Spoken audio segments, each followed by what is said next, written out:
Женскиот ракометен клуб Куманово продолжува со промоција на нови заселувања. Се работи за 3 млади ракометарки. Станува збор за Михаела Николовска, која има 17 години, потоа 16 годишната Мелани Јовановска, како и Ева Ѓорѓиевска, која има 18 години. Женскиот ракометен клуб Куманово, предводен од тренерот Славеше Димитриевски, мисли на еднината, а потврда за тоа е ангажманот на овие млади талентирани ракометарки. Клубот се подготвил за настап во македонската Суперлига, а покрај тоа се подготвил и за настапот во Европскиот куп на ЕХФ, каде ќе игра во рамки на второто коло со екипата на Каскада Гарлијава од Литванија.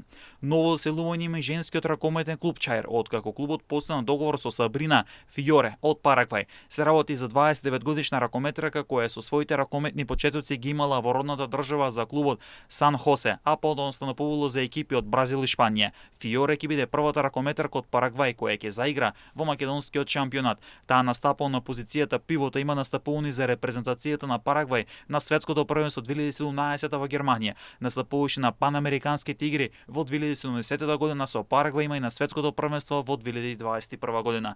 ЖРК Чаир добива звучно и квалитетно заселување за настапите во домашниот шампионат, но и за настапите во Европа.